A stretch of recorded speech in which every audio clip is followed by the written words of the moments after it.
Hey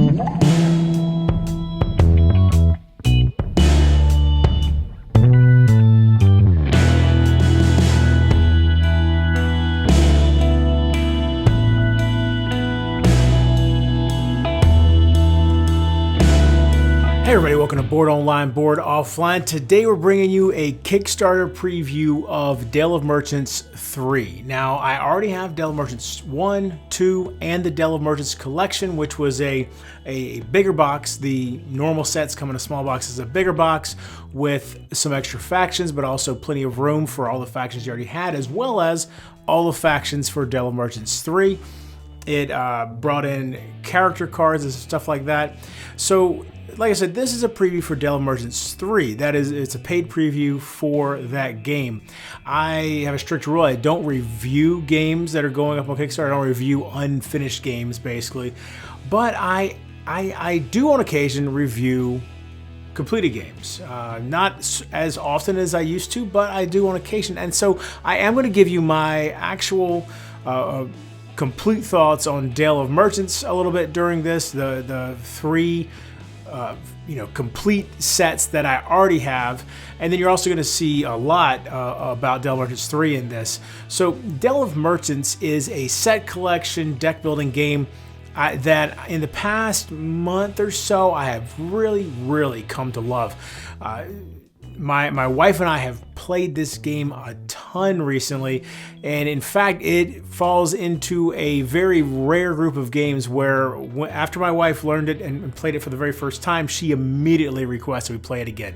That is not something that happens very often. My wife loves playing games. She's not, as obsessed with it as I am, so usually she'll play a game and then she's good for the day. But with this one, she wanted to play again immediately. And so that's pretty amazing for me in terms of, I know that this really has caught her attention if it gets that kind of reaction. It has ways for you to vary the difficulty. There's lots of different factions. I think each set comes with somewhere around 6 factions. So at this point, when you include Dale of Merchants 3, there's something like 18 different factions to choose from. In a 2-player game, you only use 3 factions, so in a 4-player game, you're only using 5, so you're never using all of them. Each faction plays very differently and has all kinds of its own rules and everything that are all plainly laid out on the card, so it's not like you're constantly flipping through a rule book. And it really, lets you feel like every game you're trying to figure out, okay, here's the new combination I'm working with now. How can I make this combination work together? What sort of cool combos can I pull off with this particular group of cards that we've got? Really love Dale of Merchants. It's going to end up on my favorite games of all time list that's coming out in May. I'm pretty positive. I think it's pretty safe to say it's going to end up somewhere on there. So be sure to check that out. Now, before we get down to the table and I do the actual preview for Dale of Merchants 3, I do want to mention my sponsor, Board Game Co. This is a fantastic website where you can buy, sell, and trade games. So if you're just looking to add more games to your collection, go over there. They've got a great selection with great prices. If you're looking to get rid of some games out of your collection, you can sell games to them. They have a real clear value system, so you know exactly what you'll get for a game before you even propose the sale to them. They like I said, they will also trade with you. So this way, using that same value system, you can see, okay, I've got this game, they valued it this much, and so then I can trade for these 2 games over here that they have. They will link into your Board Game Geek account and create a trade list based off of your trade list on Board Game Geek and what games they have available. And they'll combine those 2, figure out, cross-reference it, figure out what they've got that you want, what you've got that they want, and see if a trade can be made. So be sure to go over and check out Board Game Co. There's a link in the description below where if you click on that, they'll know that I sent you over there. So be sure to click on that link. Board Game Co. makes it easy to buy, sell, and trade your way into a better collection. Okay, let's get down to the table. I'm going to show you Dale of Merchants 3. All right, so we're going to get right into this preview for Dale of Merchants 3. Now, as I'm saying here, you hear me say Dale of Merchants 3. This is the Dale of Merchants collection right here. To be clear, I've been This is a paid preview for Dale of Merchants 3, but I have come recently to enjoy this game so much and everything that's in here, plus Dale of Merchants 1 and 2, that I just wanted to go ahead and show you this too. This is not part of the paid preview.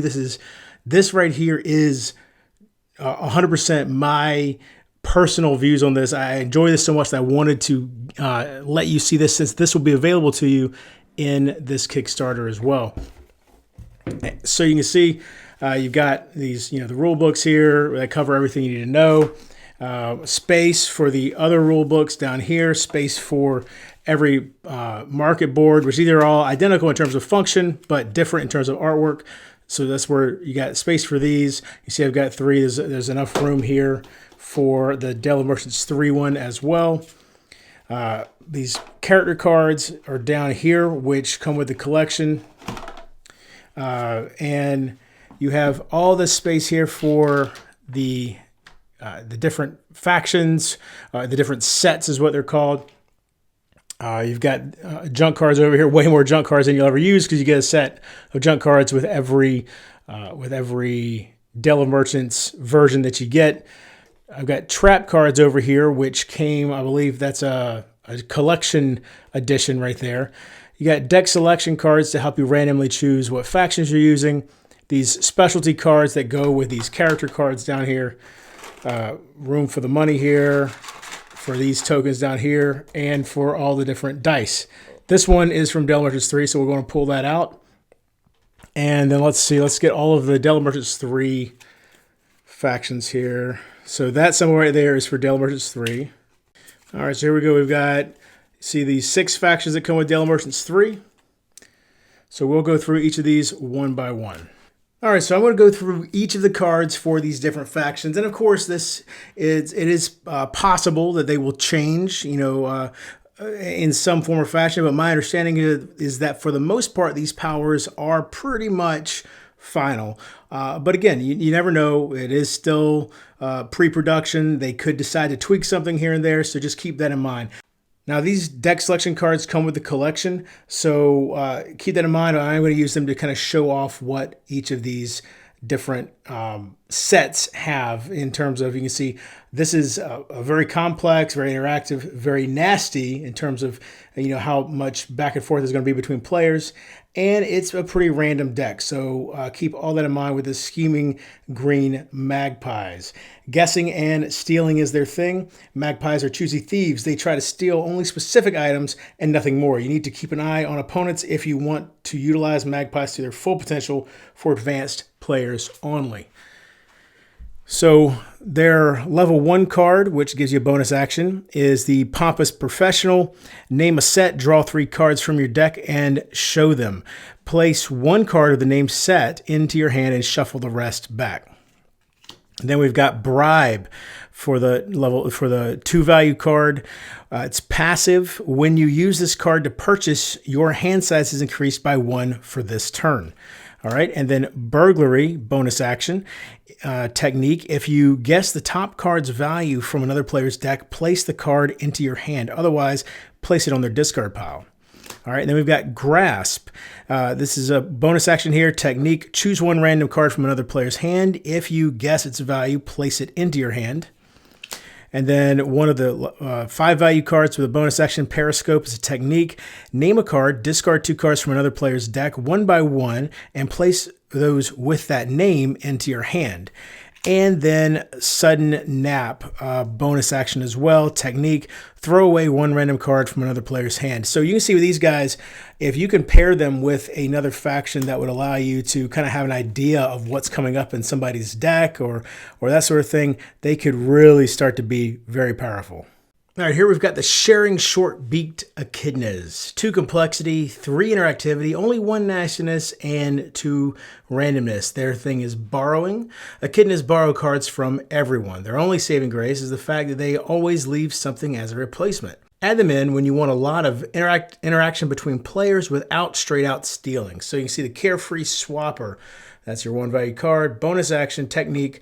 Swap this card with the top card from another player's discard pile. Place the new card into your hand. Bargain Seeker, you may throw away the rightmost card from the market once in your turn. If you do so, fill the market by drawing cards from the market deck. Delicacy is a technique. This one was passive, by the way, as you can see there, and no bonus action. So here we go. Delicacy has a bonus action technique. Draw 2 cards from another player's deck. You may swap this card with one of them, placing the new card into your hand. Then that player shuffles the 2 cards into their deck. Umbrella has a bonus action technique. Look at 2 random cards from another player's hand. You may swap this card with one of them, placing the new card into your hand. Matching colors, bonus action technique. Swap an animal folk card from your hand with a card of equal value from a stack in another player's stall. And then we've got Velocipede technique. Swap this card with a bonus action as well. Swap this card with any card from a stack in any player's stall. Place the new card into your hand. All right, here we've got the Discontent White-Headed Lemurs. 2 complexity, 1 interactivity, no nastiness at all, 2 randomness. They're all about replacing cards. Lemurs are rather impatient and get tired of their items faster than anyone else. Getting rid of old cards and trying out new things is second nature to them. Don't get too attached to your cards and introduce the lemurs to your game. All right, so the Voracious Consumer is your 1 value card with a bonus action technique. Shuffle your discard pile into your deck. Delightful Surprise bonus action technique. Draw 2 cards from the market deck and place 1 into your hand, then throw away the other and this card. Fortunate Upgrade. And by the way, throw away, that's pretty extreme because discarding is when it just goes in your discard pile. To throw away means you're actually getting rid of it out of your deck entirely. And so you're doing it kind of blind here. Draw 2 cards from the market deck. One of those is going to get thrown away. So early in the game, probably a good idea because you got a lot of junk cards, but something to keep in mind as you go deeper into the game.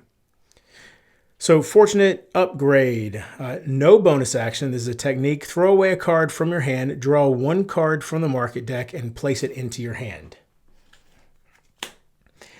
Number 4 has a bonus action, Replacement technique. Throw away an animal folk card from your hand, then choose a card from the market within 1 of that card's value and place it into your hand. And Fashion Hint, bonus action technique. You may throw away 1 card from the market deck. You may exchange an animal folk card in your hand with the top card of the market's discard pile. So basically, you're actually throwing away a card from the market deck and then just taking it, which is pretty cool. Well, I mean, exchanging it, technically speaking, but still, you can see how these guys are really all about moving stuff around and kind of which one in particular. This one right here, throw away a card from your hand and then draw 1 from the market deck and place it in your hand. You have no idea sometimes what the top of that market deck is going to be. But if, say, you've still got junk in your hand, well, that's always going to be an upgrade. And if you play your cards right, you could really make that Fortunate Upgrade work really well for you. Royal Privilege, passive ability. When you use this card to purchase, you may throw away an animal folk card from your hand to purchase 1 additional card. Pay only for 1 card. All right, so we've got the Archiving Desert Monitors. These guys are one of my favorites of the new set. You can see 1 complexity, 1 interactivity, 0 nastiness, 1 randomness. So the interactivity and complexity, I'm kind of good with however high that is. The nastiness, I usually like 2 or lower, and the randomness, usually 1 or lower, are my favorites that I've found. So Discard Mastery. Monitors excel at manipulating the discard piles. Do you have great cards in your discard? Useless junk in your deck? Even a beginner will have the right cards in the right place in no time after taking a lesson from the monitors. So your 1 value is the Rigorous Chronicler. A passive ability. When you use this card to purchase, you may decide its value 1 through 3. Refreshing Drink, also passive. These passive abilities, by the way, don't take up an action. And so, for instance, this one right here actually is while it's in your hand. So you would show that you have Refreshing Drink in your hand, and then you may discard 1 card from your hand once in your turn. Here we've got Duplicate Entry, bonus action. Bonus actions will always only be with techniques. Search your deck. You may throw away a card from there and then shuffle your deck. History Lessons, bonus action. Take up to 3 cards from the top of your discard pile and shuffle them into your deck. And then cultural preservation, search your deck for up to 3 cards, place 1 in your hand and discard the rest, shuffle your deck.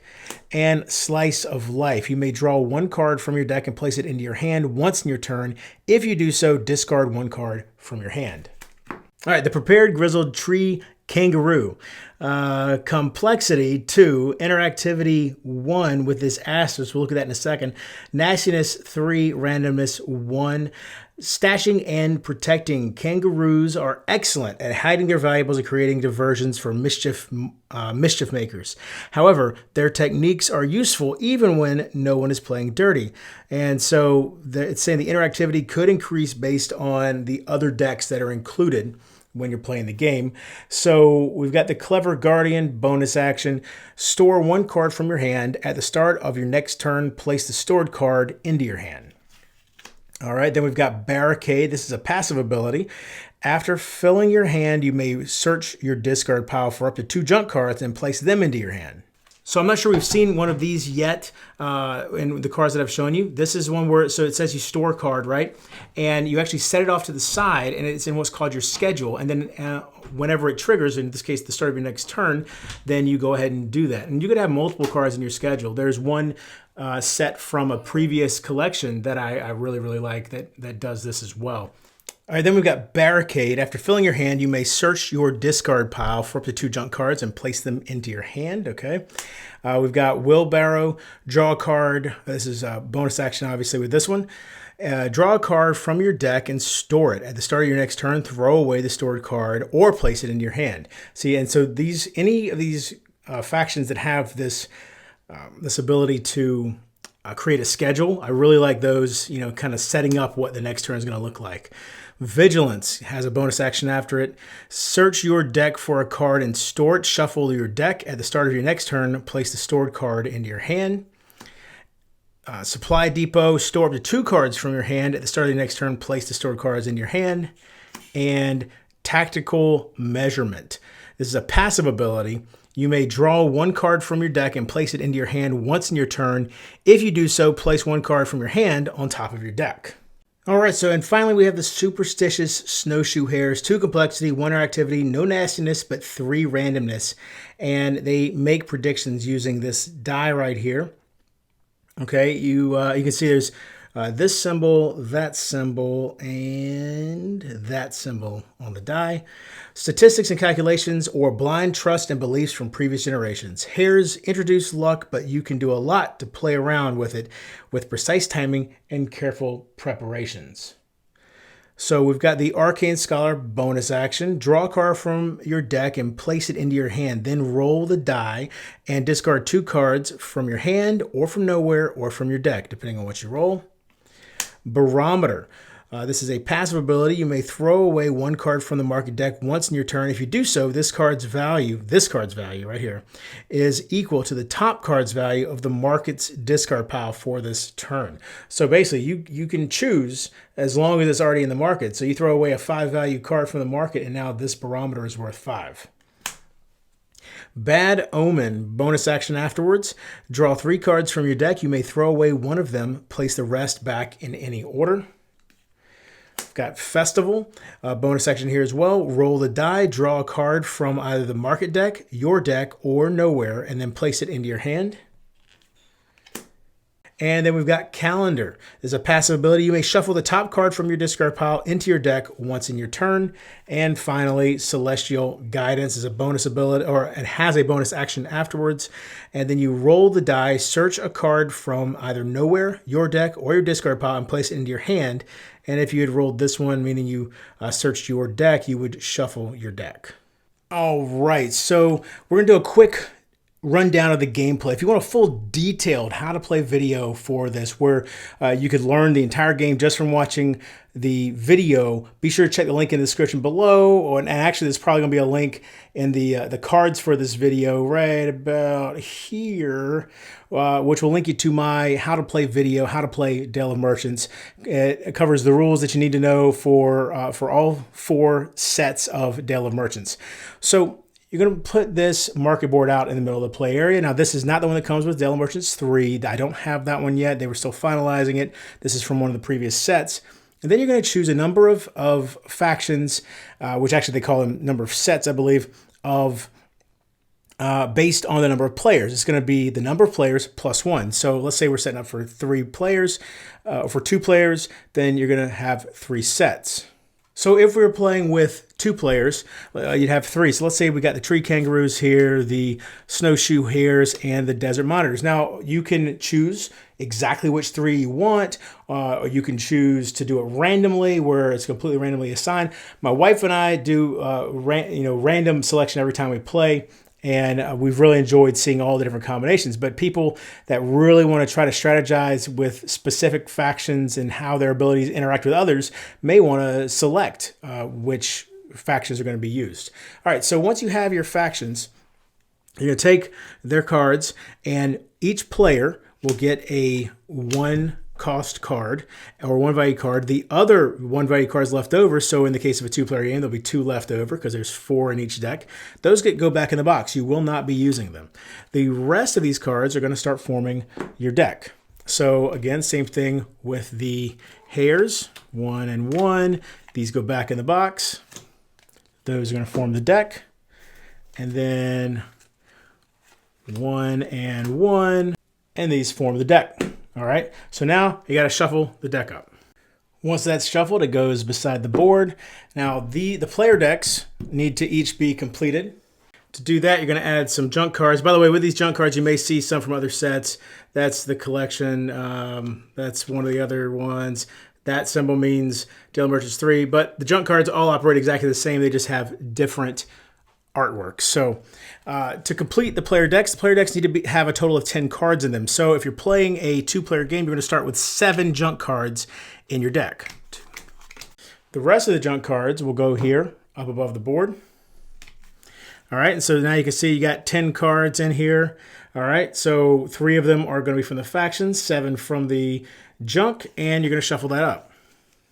Once the players have their decks, they'll set those to the side. They want to make sure they've got room for a discard pile. You want room next to the market board for a discard pile. The junks always face up because, like I said, it's all the same.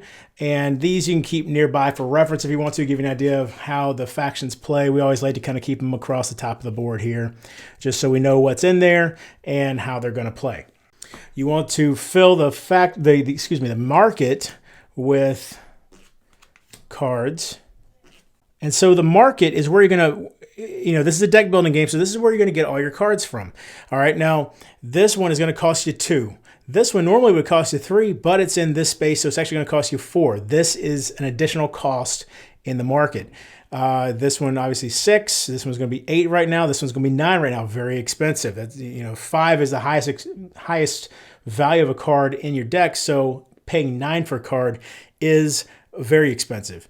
But let's say, the first player, you draw 5 cards from the top of your deck. Normally 5 is your hand limit. Losing a card here. Okay, so this is what we got. We got lucky. We got all of these guys here. So we have all these abilities available to us. But let's say that we want to purchase refreshing drink. So we'll probably spend our 2 junk because there's no ability there other than it's worth 1 value. Spend our 2 junk, it'll go in the player's discard pile, and then the refreshing drink will come into our hand, and that'll be the only thing we can do because once you get 1 action per turn, basically, right? So we did the refreshing drink. Now that's in our hand. We will refresh the market, slide everything down, and now, well, look at this. We got a bunch of 5s going on here. Very expensive market right now. And we've only got 4 cards in our hand, so we'll draw 1 card, get up to 5, and there's our new hand, all right? So real quick, with hand size, like I said, 5 is normally your hand size. If you ever finish a round, your turn with more than 5, you don't have to discard down. In fact, you can't discard down. You have exactly what you've got in your hand. So let's say somehow I had, 7 cards in my hand. At the end, I just, purchased this, so that was my action. I can't discard down. This is what I've got, and I'll use this next time. Now, granted, that's a lot of value in there. I mean, I've got, 6, 8 value in there. So I can make that work on my next turn, but just keep that in mind. You don't discard down even if you wanted to. Now, that being said, let's say I started my turn like this, and there was just nothing I wanted to do, right? My action could be to discard. I could discard these 3 junk. I could, discard this rigorous chronicler, and then that would give me room to then draw back up. And oops, I got more junk. Well, what are you gonna do? So now let's get those in the back there. Let's talk a little bit about the different other actions. So I already covered purchasing from the market. I've covered discarding. So let's talk about passive actions for a second, or passive abilities, I should say. It's not an action. So in this case, I've got these cards here, right? Well, let's say for whatever reason, I want to discard a card from my hand, right? Once in my turn, I can do that with this, and I actually have to, as I said earlier, show everybody else that I have Refreshing Drink, and then I can discard a card from my hand. So now let's look at instead a technique action, okay? So the Clever Guardian. Store 1 card from your hand. At the start of your next turn, place a stored card into your hand. So anytime you have that store action, looking at the keywords sheet here, there's not a whole lot of keywords. There's only a few: alert, finish, return, reusable, throwaway, store, spend, and setup. What you do with this one is the player is going to take the Clever Guardian, put it down somewhere in their area. I know I'm kind of running out of room here, but we're just going to do this as best we can right here. Let's move this up a little bit. So let's say this is the player's play area. Place a Clever Guardian down, and it says store 1 card from your hand. Well, let's say I wanted to store the Arcane, or let's say Refreshing Drink. Maybe I even have already used it, and so now I'm not going to use that passive ability again, but I'd like to keep it for the next turn, but also free up space in my hand. So I'll store that. When you store it face down on top of that card. It's now part of my schedule for the next turn. Now, of course, not all your technique actions are going to be something like that, because you've got something like the Arcane Scholar that lets you roll a die, and then you can draw a card from your deck, place it in your hand, then roll this and discard 2 cards from your deck. All right, so all these techniques have different things. That's really the heart of the game, are these card abilities. All right. And one more thing with the technique action: anytime you do a technique action that has this plus sign, that means bonus action. You get to do another action immediately following that. It doesn't have to be another technique action. It can be anything. And you can even chain bonus actions together. And so you could actually have a pretty big turn doing multiple bonus actions one after the other. Now, the last thing, and really the most important thing in the game probably, is building stalls, because building stalls is how you're going to win. You need to build 8 stalls. The first stall has to be value of 1. So you'd say, hey, I'm building my first stall using the Arcane Scholar, and now he's on the board. He's out of, you can't use his ability for anything. He is just there. He is your first stall. So then, your second stall, maybe, let's look through the market deck real quick. Maybe you build your second stall, another couple turns later with the Barricade. That's 2. And then for stall number 3, maybe you go with the Refreshing Drink and the Rigorous Chronicler, all right? Because 1 + 2 is 3. Now, when you do it like this, when you use multiple cards, they have to be of the same set. So you couldn't do, say, you couldn't do it like this with the Refreshing Drink and the Clever Guardian, okay? They have to be part of the same set. So that right there works. You can use as many cards as you want to make the stall, as long as they equal that number. So the next one would have to be 4 total, 5 on up to 8. The first person to build their 8th stall immediately wins the game. And some cards will actually come in and kind of exchange things out of stalls. I think there was one, the Echidna has things that can take stuff out of the stalls. Doesn't matter in terms of the value after it's built. Like, if this got exchanged out somehow for a 5 value card, this is still your number 2 stall. The next one still needs to be number 3, 4, 5, and so on. And that's pretty much the game. First person to get to 8 stalls wins. And yeah, it's just a matter of figuring out how all these different abilities are going to work. Like I said, there are a ton of factions if you get the entire series. A lot of fun. Let's go back up top. So there you go. That was Dale of Merchants 3. If you're interested in backing this game, be sure to check the description for a link to the campaign itself. It is starting, or it's actually already going right now when this video is published. So be sure to jump on over there and you can get in on the Dale of Merchants bandwagon. Like I said, this game has been really fun to get into. It's really taken off in my house. So we are absolutely loving it. I hope you will too. Dale of Merchants 3 is obviously still in the semi-prototype stage. You know, anything you saw in the video might change, but it is pretty well complete. We've been able to add it into the rotation without much of a problem at all. All those factions are already clicking, you know, just like all the rest of them. They're mixing and matching with all the rest of the factions that are in there without ever realizing. Half the time, you know, we'll be playing and then my wife will realize, oh, hey, this is a new one. I was like, yeah, that's one from the new set, and you know, she doesn't even. It doesn't feel like it's something that's unfinished. So I'd say they've got a pretty good handle on those powers and everything already. It's pretty much good to go. So this preview should have given you a good idea of what you'll be getting through the Kickstarter. Hope you enjoyed the video, like I said, and until next time, if you're bored online, bored offline.